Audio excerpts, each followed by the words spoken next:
The rain came down in sheets that November evening, turning the Boston streets into rivers of gray.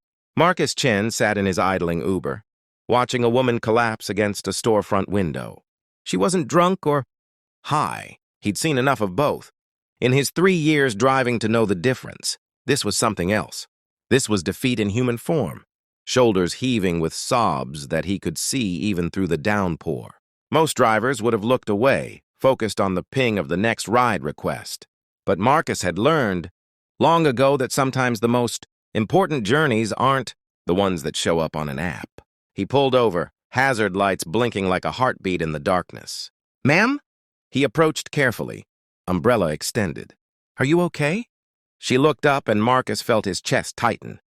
She couldn't have been more than 30, with eyes that held the kind of exhaustion that sleep couldn't fix.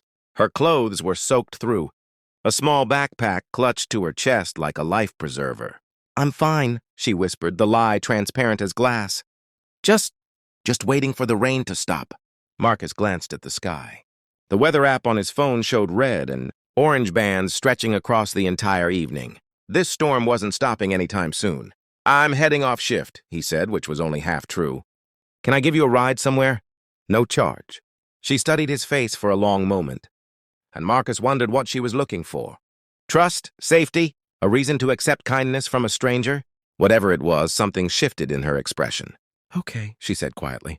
"Thank you." Her name was Sarah, and she told him her story in fragments as they drove through the flooded streets. She'd been a teacher in a small town in Ohio until her mother got sick. Cancer, aggressive and unforgiving. Sarah had quit her job, sold everything she owned, and moved to Boston where the best treatment centers were. For 18 months, she'd worked 3 jobs while caring for her mother, watching her savings evaporate like morning dew. Then, 3 weeks ago, her mother passed anyway.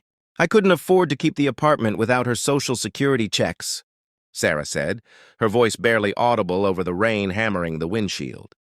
"I've been staying in shelters, but they fill up so fast. Tonight they turned me away, said they were at capacity." Marcus's hands tightened on the steering wheel. He thought about his own mother, safely tucked away in her warm house in San Francisco, complaining about the dampness in her joints. He thought about the guest room in his small apartment, the one he kept meaning to furnish but never got around to. "I have a couch," he heard himself say. "It's not much, but it's dry and warm. You can stay tonight. Figure things out tomorrow." Sarah's sharp intake of breath cut through the darkness. I couldn't impose." "You're not imposing," Marcus said firmly. "Sometimes we all need help." "I've been there." That night, as Sarah showered and Marcus made up the couch with clean sheets, he thought about the year after his divorce, how he'd slept in his car for 2 months, too proud to tell anyone he'd lost everything in the settlement, how a stranger at a diner had paid for his breakfast one morning and slipped him a 20 with a note that said, "It gets better," how that small act of kindness had been the thread he'd pulled himself up by. One night turned into 2, then a week. Sarah spent her days applying for jobs and looking for affordable housing, which in Boston was like searching for unicorns. Marcus found himself looking forward to coming home, to their conversations over simple dinners, to the way she made the apartment feel less empty. On the 10th day, Marcus came home to find Sarah cooking dinner, tears streaming down her face as she stirred pasta sauce. "Hey, what's wrong?"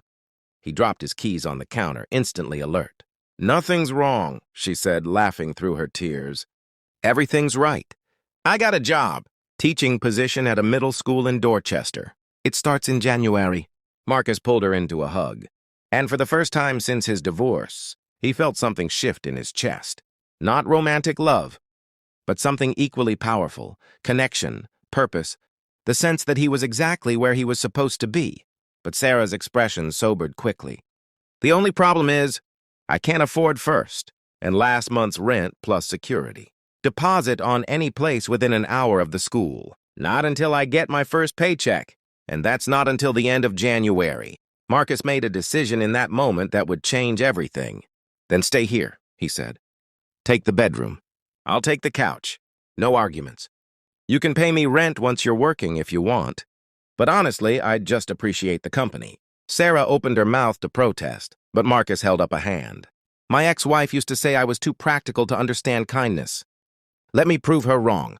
That Christmas Eve, Marcus's apartment glowed with an artificial tree Sarah had found at a thrift store.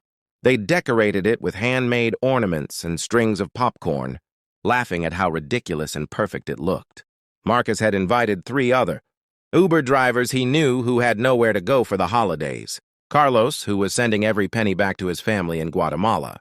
Jenny, who'd aged out of foster care and was putting herself through nursing school. David, a veteran struggling with PTSD who drove the night shift to avoid the crowds. They shared a potluck dinner, Sarah's famous lasagna, Carlos's tamales, Jenny's sweet potato pie, and David's surprisingly good garlic bread. But the real gift came when Sarah stood up, wine glass in hand, and cleared her throat. "I want to tell you all something," she said, her voice steady despite the emotion in her eyes. 2 months ago, I was ready to give up. I'd lost my mother, my home, my purpose. I was sitting in the rain, literally at the lowest point of my life, when someone decided to see me. Not look past me, not ignore me, but actually see me. She turned to Marcus, and he felt his throat tighten. "Marcus, you saved my life that night. But more than that, you reminded me that kindness still exists in this world. That humanity isn't dead, just sometimes sleeping.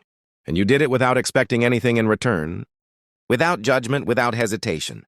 She wiped her eyes, smiling now. "So I want to announce something. I spoke with my new principal, and she's agreed to partner with me on a project.